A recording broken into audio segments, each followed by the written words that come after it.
acompaña Mauricio Vasconcelos. Él es director del billetaje electrónico y también de la empresa de transporte urbano La San Lorenzana. Vamos a hablar del futuro del transporte en Paraguay. ¿Qué tal, Mauricio? Tenerte aquí es un placer. ¿Cómo va, Claudia? Muchísimo gusto del mío poder estar acá contigo y compartir.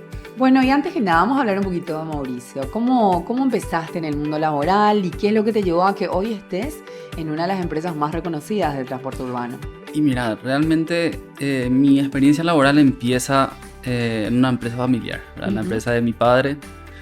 Yo realmente estaba estudiando ingeniería informática en el 2009 cuando empecé mi primer año de universidad y bueno, empecé a trabajar en las vacaciones en el negocio de mi padre y me di cuenta que esa autonomía financiera estaba buena, ¿verdad? Porque cobré mi primer sueldo, de hecho... ¿Ya te gustó?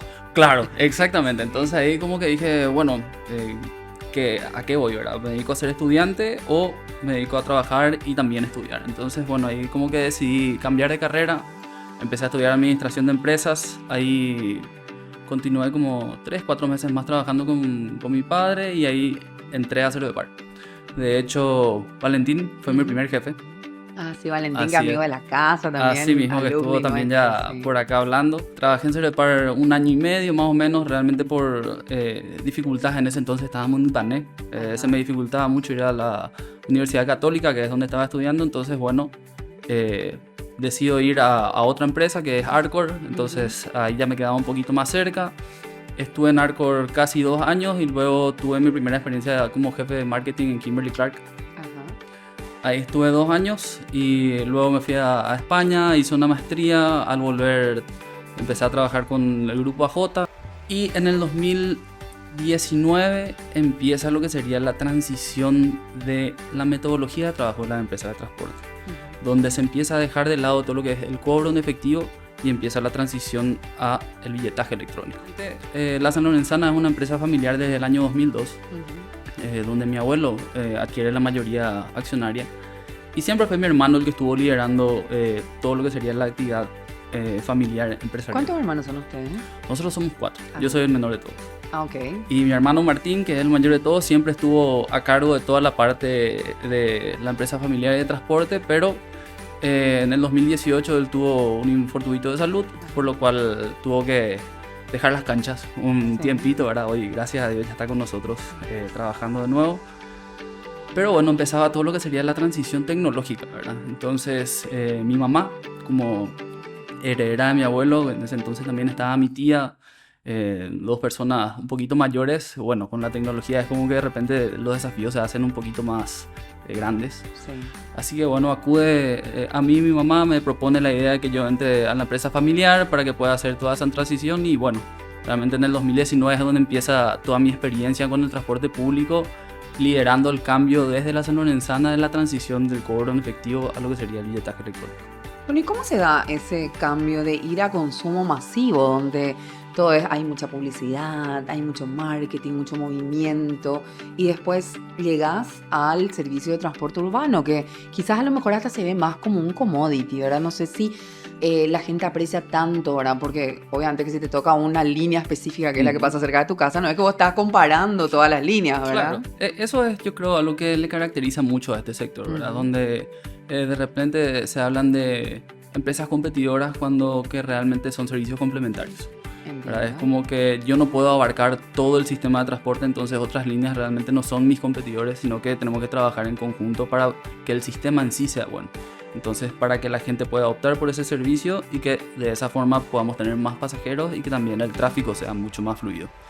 Yo creo que la mayor característica visible sería la regulación que existe, ¿verdad? O sea, estando en el ámbito privado, ya sea en la venta de bebidas alcohólicas o de pañales, como es en mi pasado, el transporte público está regulado por el Estado. O sea, nosotros como empresa de transporte no fijamos el precio del pasaje, no fijamos el precio del subsidio. De hecho, nosotros no fijamos la metodología de cobro tampoco. O sea, nosotros somos hoy en día el reflejo fiel de las políticas públicas que se están tomando para este sistema. Entonces ahí es donde realmente radica la mayor diferencia o el mayor impacto que tuve yo estando básicamente desde el lado privado 100% y el lado privado regulado por el público. Bueno, ¿y cómo fue eso? ¿Te confrontó? ¿Te chocó un poco al inicio? ¿O cómo fue esa transición? Y mira, yo creo que al comienzo todos entramos confiados en todos los nuevos proyectos, ¿verdad? Y después es como que hay una caída a pique donde te das cuenta que no todo es como Ajá. pensado que es tan fácil y empieza la curva del aprendizaje nuevamente. Sí, fue algo bastante difícil. Realmente, como vos decís, es algo que está un poco comoditizado, pero también existen acciones que pueden funcionar para sobresalir. O sea, nosotros, por ejemplo, como empresa La San Lorenzana, fuimos los pioneros y la primera empresa en todo el Paraguay en incorporar buses con aire acondicionado en el 2014. Ah, ok. O sea, nosotros trajimos 10 unidades, yo realmente todavía no era parte de la empresa. Y en el 2015 es donde salen estos incentivos del gobierno para la renovación de la flota y el cambio de los buses sin aire acondicionado para la transición con aire acondicionado.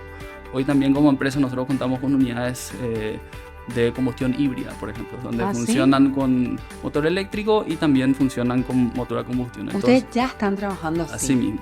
De hecho, en abril de 2020 recibimos 3 unidades donde nosotros empezamos con la experimentación de esta nueva tecnología.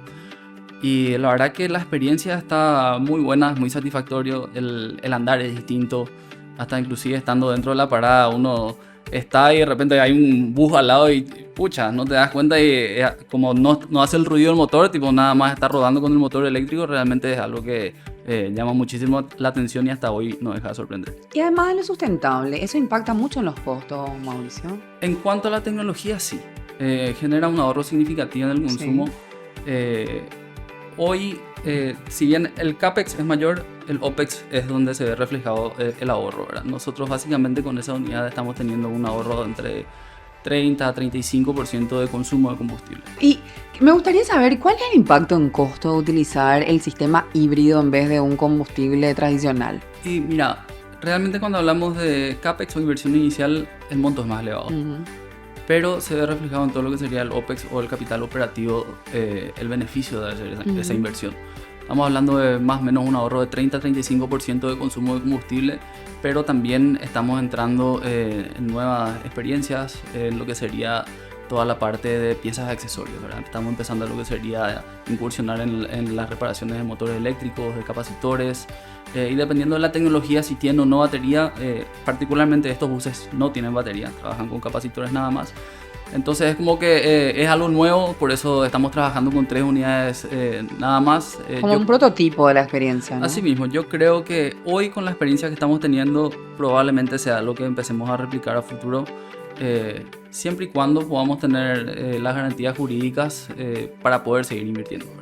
¿Qué significa lo de las garantías jurídicas? Por esta advertencia que estaban diciendo de que deberían sacarle las licencias a algunos que no cumplen con el horario, con la cantidad de vehículos que deberían tener. No, yo creo que aquellas empresas que no cumplen con los requisitos mínimos deberían de dar un paso al costado si es que no están dispuestos a trabajar como tiene que ser. Yo creo que eso es categórico y no creo que exista una persona seria que no esté de acuerdo con eso.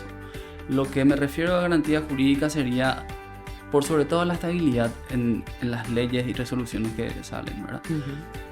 Para darte un ejemplo, yo me incorporo en el 2019 en este rubro y durante todo este periodo de 5 años yo ya estuve hablando con 5 viceministros de transporte. O sea, estamos hablando de que no existe una estabilidad para decir, ¿sabes qué? Ok, esta cabeza con este plan para desarrollar esto y a esto. Cada uno trajo un plan diferente. Claro, cada uno. O sea, no es que tampoco hay una política de gobierno definida. En realidad, yo creo que hay políticas de gobierno, pero no hay políticas de Estado. Entonces, cada 5 años es como que quieren cambiar el panorama del transporte público, lo cual yo creo que es algo válido, pero no sustentable, ¿verdad? Yo creo que cada uno tiene que poner su idea sobre la mesa, pero también tener en cuenta qué es lo que se puede desarrollar, ¿verdad? Podemos hablar, no sé, un ejemplo bastante polémico como el Metrobús, por ejemplo. Sí. Tendrá sus razones de por qué no se llevó a cabo, pero es algo que finalmente no se pudo ejecutar, que lo empezó un gobierno y lo sacó otro. O podemos Después de haber hecho una inversión gigante ya, ¿verdad? Así mismo. Podemos hablar del proyecto COMI en su momento, podemos hablar de todos los planes que presenta la COICA y lo presenta a distintos gobiernos. Entonces es como que no hay esa continuidad. Podemos hablar también de de que dado un momento se cobra la tarifa en calle y luego viene un gobierno y te dice no, el boleto va a ser subsidiado. Entonces tu flujo de caja cambia radicalmente porque en vez de cobrar el contado cobras a 90 días o a 120 o a 180 inclusive. Entonces tenés que tener una gran caja para poder aguantar esos meses de no cobro, ¿no? Así mismo, entonces es como son desafíos que se van dando y que varían de gobierno a gobierno o de viceministro a viceministro, dependiendo mucho de las ideas que tiene cada uno. Yo creo que estamos en un momento excelente para poder generar esa garantía. Yo creo que ahora con la incorporación de Emiliano, con un año de periodo de gobierno del presidente Santiago Peña, se pueden dar esas garantías jurídicas, por lo menos esa continuidad a este sistema para que nosotros como empresarios del sector privado podamos decir, ok, perfecto, voy a invertir en esto porque sé que voy a tener una continuidad y mi capital se va a repagar, ¿verdad? Porque al fin y al cabo como personas inversoras del mundo privado, lo que nosotros buscamos es la ganancia, es el lucro. Ahora, por lucro. un lado tenés el Estado que busca cubrir una necesidad de todo el pueblo, ¿no? Así y por mismo. otro lado, ustedes que quieren intervenir, pero que obviamente al ser una empresa privada, su objetivo final es ese, ¿no? Por supuesto. Ahí es donde nosotros tenemos que tener en cuenta varias cosas, ¿verdad? O sea, el gobierno o el Estado con el transporte público genera rentabilidad social. O sea, genera que la gente pueda tener ese acceso a la movilidad que es necesario y es un derecho. Y nosotros como empresas privadas necesitamos tener rentabilidad económica, porque eso es lo que nosotros necesitamos. Aparte de todo el beneficio y todo lo que mueve la economía, el transporte público en sí, nosotros como empresas privadas, nosotros apostamos por un negocio para generar el rédito económico. Entiendo. ¿Y cuál te parece que es el mayor obstáculo para que realmente en Paraguay tengamos un sistema de transporte urbano que sea de calidad? Yo creo que hay 3 puntos fundamentales, ¿verdad? Primero, iniciando con las garantías jurídicas o políticas de gobierno, de Estado, perdón. Segundo, estaríamos hablando de lo que sería una tarifa técnica sustentable. Y el tercero, inversión en infraestructura.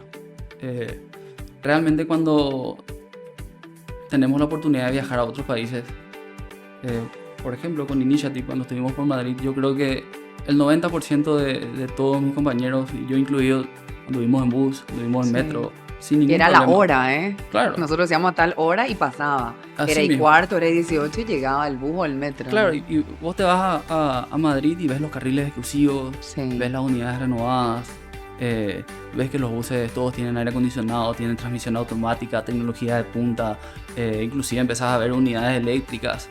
Pero claro, todo eso requiere un grado de inversión enorme de parte del municipio o el gobierno o el ente que sea para poder desarrollar esas infraestructuras necesarias, ¿verdad?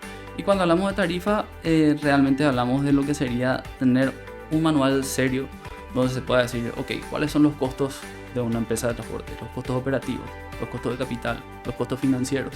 O sea, ¿a qué tenemos que recurrir para poder cubrir todos estos costos y realmente decir, ok, esto es lo que cuesta por boleto, esto es lo que se va a subsidiar, esto es lo que se va a cobrar, etc. Y con eso yo creo que son los 3 pilares así fundamentales que si se llega a poder generar un trabajo serio al respecto de esos 3 puntos, yo creo que vamos a poder salir adelante de acá a unos 10 años más o menos. Nos queda todavía un buen tramo, pero bueno, por lo menos se está encaminando por lo que veo. Así mismo, realmente hoy estamos en puertas de una reforma de transporte. Yo creo que hay ideas súper interesantes. Sí, hoy todavía no tenemos acceso a la redacción de la ley y justamente hablamos sobre el punto de garantías jurídicas, pero yo creo que es algo para bien, ¿verdad? Yo creo que nosotros como empresas privadas deberíamos de acompañar esta reforma. Y yo creo que nosotros estamos también, o sea, por lo menos como la San Lorenzana, estamos dispuestos a acompañar este cambio. Bueno, y si hablemos ahora del billetaje electrónico, ¿cómo mejora la experiencia del usuario el billetaje electrónico? El billetaje electrónico a nivel región, nosotros somos un ejemplo de logro. Nosotros pudimos lograr que el único método de pago sea el billetaje electrónico, es decir, el 100% de los viajes que se realizan en el sistema de transporte público están registrados y catastrados en un sistema. Nosotros no tenemos el cobro mixto, por lo cual para el gobierno eso es una garantía de todo lo que se está transaccionando y para el usuario puede tener la posibilidad de 2 cosas. primero, si yo trabajo en una empresa y soy de ordenanza, no tengo que estar juntando todos los boletos y después ir a caja y rendir y presillar en una hoja como siempre lo hicimos. Hoy se puede sacar un extracto mensual donde eso queda, se descarga, se presenta, se puede deducir todos los impuestos que se tengan que deducir. Y como pasajero tengo el registro perfecto de todos los viajes que hice. De hecho, ya me pasó a mí como sanlorenzana que me llama una mamá desesperada y me dice: mi hijo se me quedó dentro del colectivo. Y bueno, señora, pero ¿cómo es el tema, verdad? ¿Y tenés tu número de tarjeta? Sí, tengo. Bueno, perfecto. Ingreso el número de tarjeta y veo, está en tal unidad, ¿verdad? Entonces ahí nos comunicamos con el chofer, ¿verdad? El chofer me dice: sí, mira... ¿Cómo la mamá se olvidó del hijo? No, se le quedó dentro del bus, ¿verdad? Distraído y se fue, ¿verdad? Entonces, bueno, fue ahí todo un tema porque está... le pudimos por lo menos traquear a esa unidad, ¿verdad? Entonces ahí mismo paró, se fue la mamá, le buscó. La verdad que fue algo bastante puntual y bien particular, pero bueno, son cosas que sin el billetaje electrónico iba a ser probablemente algo muy difícil de lograr. Bueno, y contame un poquito, como gremio, ¿cuáles son los pasos concretos que se están tomando para que el transporte hoy sea más eficiente y confiable para los pasajeros? Para aclarar, nosotros como sanlorenzana somos parte del gremio Cetrapan. Yo creo que hoy más que nunca estamos dentro de todo lo que sería el Consejo Asesor de Tarifa, el Comité Técnico, donde yo estoy también como representante del gremio. Estamos trabajando justamente en todas las políticas que se puedan aplicar sobre la tarifa técnica para tener los costos reales del sistema y poder empezar a hablar de una reforma para decir, ok, cuáles son las inversiones necesarias que necesitamos, ¿verdad? Asimismo, cabe destacar que esta implementación de los buses con aire acondicionado, por ejemplo, que lo hicimos en su momento, también fue una iniciativa de parte del gremio donde nosotros decidimos apostar de manera particular y después acompañamos como gremio toda esa renovación. Bueno, y contame ahora, ¿cómo hacen ustedes? ¿Hacen evaluaciones periódicas de cómo la experiencia del usuario, si reciben las quejas? ¿Cómo se muestra la sanlorenzana en particular con eso? Nosotros como sanlorenzana en todos los buses en el interior tenemos un número de contacto de atención al cliente. Recibimos todas las quejas y todos los halagos a través de ese número, a través de WhatsApp. Todo lo que sea gente que se olvida documentos, o de repente cuando dice, sabes que este chofer no está cumpliendo las expectativas que yo tengo, o existe tal desperfecto, por ejemplo, no sé, el aire no enfría mucho, ¿verdad? Entonces son vías de comunicación que a nosotros nos ayudan a mejorar un montón, sí, ¿verdad? Porque el feedback de parte del cliente creo que es una pata importantísima para el negocio, porque al fin y al cabo son ellos los que usufructan tu servicio y realmente si uno no busca la satisfacción de su cliente como empresa privada, realmente no tiene sentido continuar operando, ¿verdad? ¿Y cómo se manejan en general las empresas? No sé si tienen un área como de experiencia o de marketing que recepciona eso, ¿verdad? Como te decía, al ser como un commodity, no sé si eso se llega a esa instancia o no. Y en todo lo que va a la parte de marketing, cada empresa lo trabaja de manera particular, ¿verdad? Nosotros en su momento tuvimos y fuimos premiados por la DEC con el área de responsabilidad social. Básicamente nuestro marketing era la ayuda a todo el barrio que teníamos alrededor. Empezamos a generar empleos, empezamos a generar cursos en su momento, ¿verdad? Le enseñábamos a cocinar a las mamás, a las amas de casa que estaban alrededor. Entonces lo que hacíamos es que en su momento se subían a nuestros buses y vendían ahí mismo la chipa, que en ese entonces cocinaba así mismo. Eso fue en el año 2007, hace tiempo ya. Pero muchas empresas tienen hasta inclusive promociones para pasajeros fieles, pero sí es algo que cada empresa lo maneja de manera independiente. Y con respecto a los colaboradores que trabajan con ustedes, ¿cómo se trabajan con los choferes? ¿Cómo se hace esa selección? Claro, hoy particularmente estamos pasando por un momento de que la mano de obra o el chofer de bus está en escasez. Entonces es un recurso que tiene que ser muy valorado por la empresa. Sabemos que cada vez hay menos choferes de bus. ¿Por qué crees que se da eso? Y yo creo que va mucho con lo que es la transición tecnológica que hay, ¿verdad? O sea, hoy muchas personas jóvenes pueden optar por medios de trabajo digitales o remotos o que no requieran tanto esfuerzo o sacrificio. O sea, estamos hablando de que un chofer de bus está básicamente lidiando con el tráfico asunceno o sanlorenzano o donde sea. Es interesante el trabajo, ¿verdad? Sí. Muchas horas al día, ¿verdad?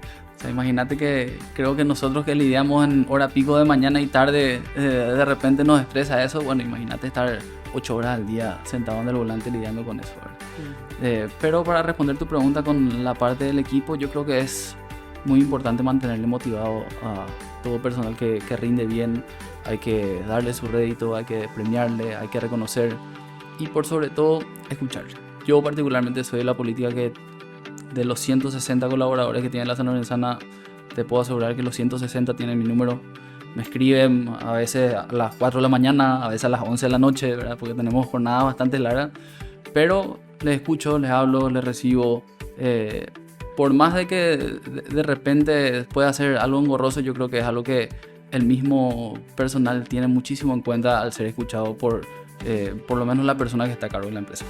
Bueno, y hablando ya de tu estilo de liderazgo, porque obviamente buscas un estilo de liderazgo cercano, que por eso los 160 colaboradores tienen el teléfono y te llaman de madrugada, ¿verdad?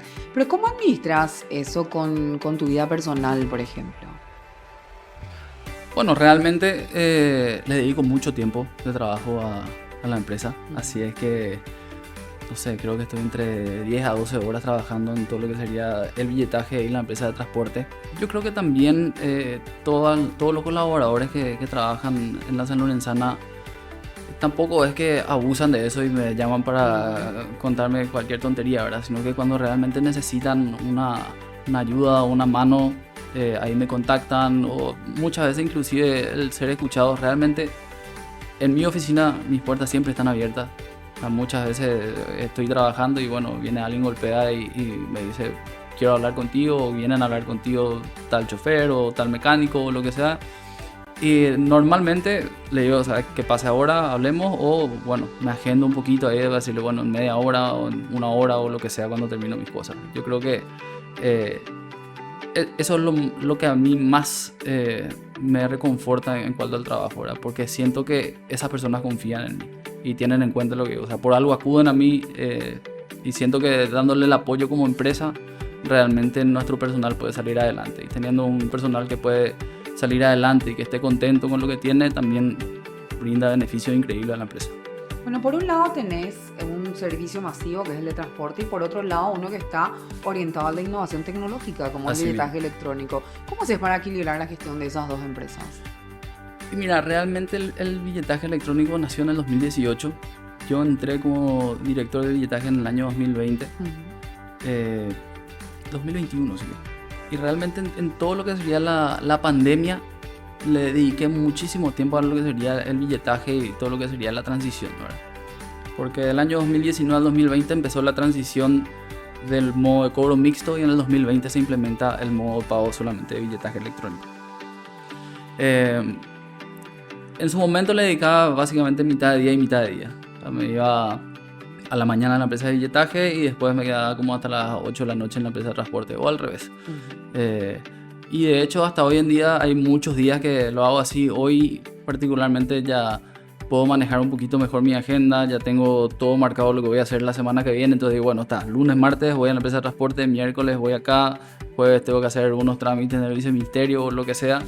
Pero sí, es bastante demandante en cuanto a tiempo, pero bueno, creo que la gente está confiando en mi trabajo, por eso también es que estoy en el lugar donde estoy ahora. Bueno, y si tuvieras que tomar países que te sirvan de referentes, ¿a qué te gustaría llegar con la Sanlorenzana o a qué te gustaría que el sistema de transporte urbano en Paraguay llegue? Bueno, realmente, como viví un año en Madrid, te diría Madrid, ¿verdad? Yo creo que el sistema de transporte que tiene Madrid es algo impresionante. Realmente tiene la facilidad o el beneficio de tener varias modalidades de transporte. O sea, hoy por hoy, teniendo la movilidad en bicis eléctricas, en scooters eléctricos, inclusive podés agarrar los autos de alquiler que están en las calles, el subte, los buses, tener el servicio nocturno 24 horas. Realmente yo creo que Madrid es una ciudad súper aspiracional a nivel de transporte público. Bueno, y hablando de la Sanlorenzana y la sostenibilidad, ¿cómo haces eso para tener en consideración el desafío del transporte público e implementar y promover la sostenibilidad como un valor dentro de la empresa? Estamos apuntando mucho lo que sería, por ejemplo, el cuidado ambiental. Realmente estamos en una situación donde hace 4 años estamos como con incertidumbres de gobierno por los cambios, por las transiciones de viceministerio y demás. Entonces estamos expectantes a todo lo que se pueda venir y todo lo que se pueda llegar a conformar con esta nueva reforma para poder realmente apalancar ese punto que hoy es un eslabón débil dentro de una empresa. Bueno, y quiero hablar ahora del líder, ¿verdad? Vos tomaste el liderazgo por una cuestión, a lo mejor en su momento fue como forzado, ¿verdad? Porque decís, hubo un problema de salud en la familia, vos te sumaste entonces a la invitación que te hizo tu mamá, ¿verdad? Así mismo. ¿Pensabas que ibas a tan rápido incorporarte a la empresa familiar o pensaste que ibas a hacer un poco más de ruta por multinacionales? Realmente mi plan siempre fue andar en paralelo a los negocios familiares. Yo creo que anteriormente de este llamado tenía mi ruta trazada, pero bueno, hay que jugar las cartas que les toca, ¿verdad? A uno. Sí, que te da la vida. Así mismo. Y bueno, se dio la oportunidad de poder entrar a este rubro. La verdad que es un rubro que tiene muchísimas oportunidades de mejora. Realmente, si se puede generar el acompañamiento necesario, este sistema de transporte puede salir adelante a 1000. Esto es un sistema, o sea, es un rubro que tiene tanto por mejorar. Entonces es como que se trata de ver por lo menos el lado positivo, de decir, bueno, perfecto, si logramos esto, mirá lo que podemos llegar a hacer, ¿verdad? A nivel de servicio, a nivel inclusive de rentabilidad, a nivel gremial, a nivel tecnológico. Realmente hay un camino impresionante por andar y al comienzo es como que me costó un poquitito hacerme amigo de la idea, porque realmente es muy diferente salir de tener un home office ya en el año 2016, ¿verdad? Cuando no estaba de moda, o tener esos viernes flex, a terminar estando en una terminal de buses, paseándote por los talleres, estar tocando grasa, estar tocando neumáticos, ¿verdad? Es como que es un cambio bastante radical, pero aprendí a quererle a este rubro también. Bueno, en 2019, cuando te incorporas, ¿fue tu primera incursión ahí o ya de niño ibas a la empresa? Realmente sí, iba mucho a la empresa de niño, ¿verdad? Yo creo que desde que tengo 10, 12 años que en las vacaciones iba sí o sí a la empresa. ¿Y qué hacías en esa época? Estaba como ayudante del cajero. Entonces me pasaba contando las moneditas, le ayudaba a contar la plata de la recaudación, venía al bus, dejaba la recaudación y yo le ayudaba al cajero. Yo pensaba que le ayudaba, no sé si le ayudaba realmente, ¿verdad? Así que bueno. Ok, qué gusto eso. Y bueno, pero ¿y cuando ibas a la empresa, tu mamá siempre estaba ahí o era tu papá Siempre. el que estaba ahí? No, esto es una empresa familiar de la familia de mi madre, ¿sí? Donde es mi abuelo materno el que hace la compra de las acciones en el año 2002. Y bueno, realmente mi abuelo no le puso a cargo de esa empresa a solo mujeres, le puso a cargo. ¿En serio? Así es, yo tengo solamente un tío y después tengo otras 6 tías. Entonces todas las mujeres fueron siempre las que estuvieron a cargo de todas las empresas familiares, ¿verdad? Entonces, así, entonces es mi mamá y mi tía las que estaban liderando la empresa La San Lorenzana. Así que nada, siempre fue a través de ella, ¿verdad? Así que ahí aprendí muchísimo sobre el liderazgo femenino en las empresas. Así que es un espectáculo, creo que es una pata. Y liderazgo femenino en un rubro que para mí que se considera mucho más masculino también. Así Mauricio, mismo, ¿no? realmente en cuanto a dentro de este rubro hay muy pocas mujeres que tienen el liderazgo de las empresas, ¿verdad? Que, si no me equivoco, estamos de las empresas 3, 4 mujeres las que lideran en este rubro de 37 empresas, más o menos. O sea, estamos hablando un poquito más del 10%. Y de los 4 hermanos, ¿cuántos están en la empresa familiar? Hoy estamos 3. Realmente solamente estuvo Martín, que es el hermano mayor. Él salió por un año más o menos. Entre yo, luego se incorporó Marcos, que es mi hermano que es 3 años mayor que yo. Y mi hermana, que es arquitecta, que ella se dedica a lo suyo, así digamos, mismo. Sí. Y lo que más le preocupa a una empresa familiar normalmente es trascender el legado. Lo iniciaba tu abuelo, lo continuaba tu mamá, lo continúan ahora ustedes, los 3 hermanos. ¿Cómo ves a tu empresa de aquí a 5 años?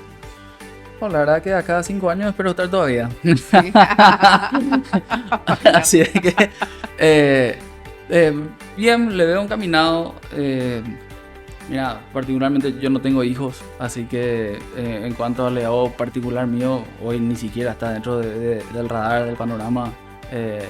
De hecho, el único que tiene hijos en la familia de mis hermanos que están en la empresa es mi hermano Martín.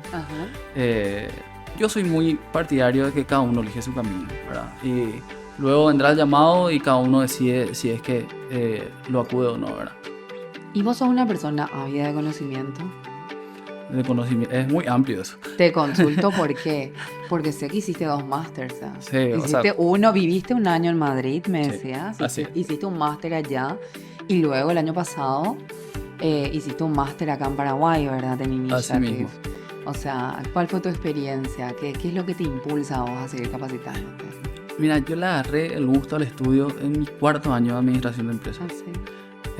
Realmente en esos primeros 3 años era el típico alumno que hacía un proceso de 45, de 50 puntos y después se iba al examen y hacía justo para sacar 2.